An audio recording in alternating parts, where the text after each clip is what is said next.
Good morning, everyone. Today is Monday, and it's NTI Day 16. Isn't that crazy? So, I'm coming to you a little bit earlier this morning, still working on my coffee with you today, because just like you, our family is trying to find balance in our new schedule and our new way. I'm going to try and work with you this morning with my video so that I can get off of the Wi-Fi for a little while my daughter takes her UK class and has to work on food chemistry online. So we all are facing some challenges right now, but you know what? As we work together and we do the best we can with what we have and follow the directions that we're given, everything's going to work out the best, really it is. Okay, so today I see we're looking at an informational text. I'm looking at your to-do list, your checklist on the inside.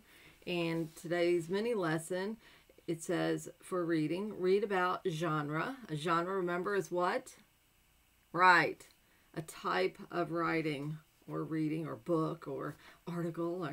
But your genre is informational text. And to read about the text, the focus is maps and diagrams. We call those text features. So today we are reading Sea Sanctuary. And I love this tip on your checklist. It says, be sure to read all sidebars, pictures, and captions, and labeled diagrams. Those text features are so important. And I mentioned that last week with your science piece, I believe.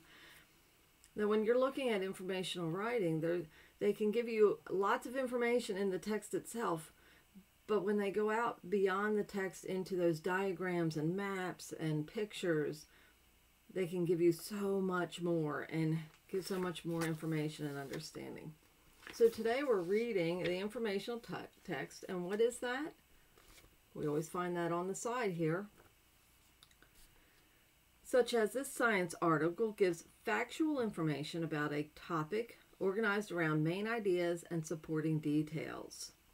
Your focus is maps and diagrams. They help readers understand facts in informational text.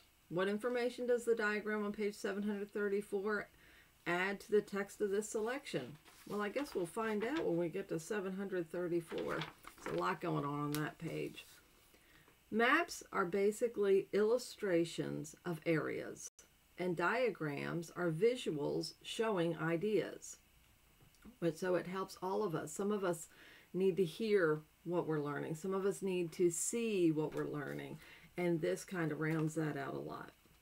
So today we're looking at this informational piece, facts. Remember, facts is information. A fact is a piece of information that can be proven. Sea sanctuaries are ecosystems that have been preserved by the U.S. government. So they're preserved, they've been protected so that they stay, so we don't lose them.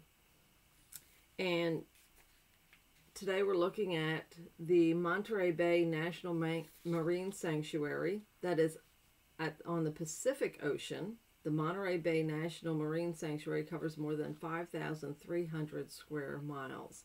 The Pacific Ocean is all the way over to the west off of California, on that side of the United States. So let's get started. Always remember, we don't want to skip over the pictures, the diagrams, the maps.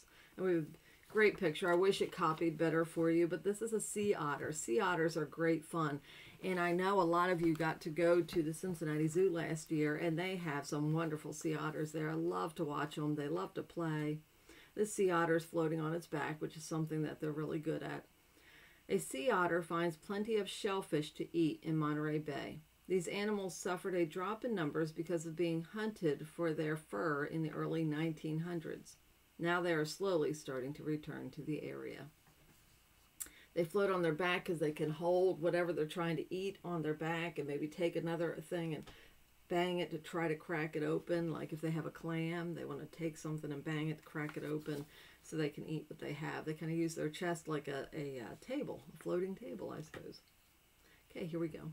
Follow along. Make sure you have your packet. We often think of a wildlife sanctuary as a jewel of land that has been set aside to keep safe. But there are ocean sanctuaries too. The United States government has preserved 13 important areas as marine or sea sanctuaries. The largest of them is California's Monterey Bay National Marine Sanctuary. This sanctuary is an ecosystem. It is an environment whose non-living parts, such as water and earth, work with its living parts. Each part is like a companion to another part. Upwelling is one example of this. Wind causes cold water to rise to the surface of the ocean. This cold water causes new plants to grow. Then animals come to eat these plants. This food source is the chief reason why so many species are drawn to Monterey Bay. No enclosure or closed space keeps them there. The food does. Seafood chain. Each plant and animal in a sanctuary is a part of a food chain. A necessary bond connects each hunter to its prey.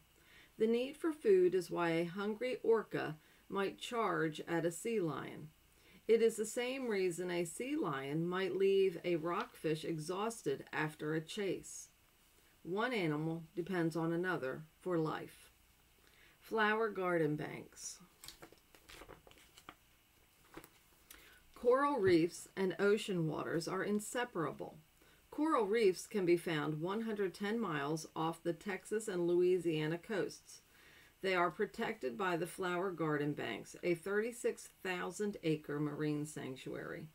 The coral reefs lie on top of two salt domes, old underwater mountains.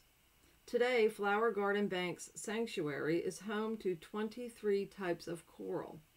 Anyone with affection for marine creatures will find many animals there. One might see sea turtles, manta rays, or the odd intruder such as the huge whale shark. And below the writing you see here is one of the maps. This is showing you the Gulf of Mexico where the Flower Garden Banks National Marine Sanctuary is located. So think about that, all the way down at the bottom of our country. Middle bottom, I guess. The diagram on the side is of that food chain that they were referring to in the text.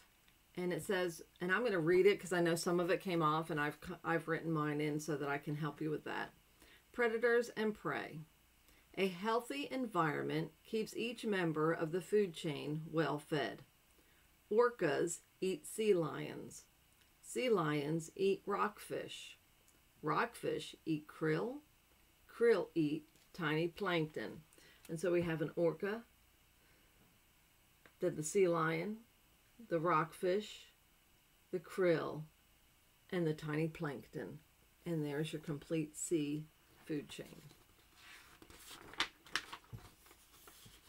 I don't know about you, but I get excited about animals and creatures and things like this. The coral reef, an amazing thing. These are some great topics if you ever wanted to learn more about them. I know we have a book about different oceans. Perhaps I'll bring that next time.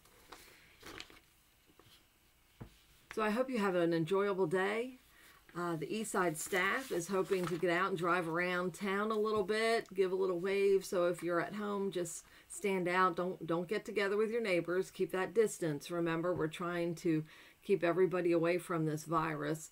But you can stand out on your stoop. You can stand out on the sidewalk without touching everybody and getting near. We're not going to be able to give you a hug, but no, as I drive by, I'm throwing you a hug, throwing you a big hug because I miss you guys. So I hope you have a wonderful day, and I'll see you tomorrow.